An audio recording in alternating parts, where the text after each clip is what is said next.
বাহুবল উপজেলার প্রত্যেকটা ঘরে ঘরে গ্যাস দিতে হবে। আমাদের দাবি মানতে হবে, আমাদের দাবি মানতে হবে। বাহুবল উপজেলার প্রত্যেকটা ঘরে ঘরে গ্যাস দিতে হবে। বাহুবলের মাটির নিচ থেকে গ্যাস উত্তোলন করে সারা দেশের মধ্যে এই গ্যাসটি দেওয়া হচ্ছে, কিন্তু আমরা বাহুবলবাসী হতবাগা, আমরা বাহুবলবাসী পাচ্ছি না গ্যাস, আমাদের নিজের গড়ের গ্যাস।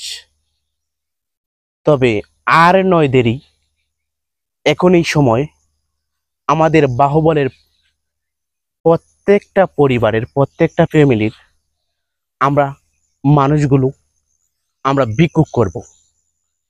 আমাদের দাবি একটাই, বাহুবল উপজেলায় প্রত্যেকটা ঘরে ঘরে যেন গ্যাস দেওয়া হয়। আমাদের দাবি মানতে হবে।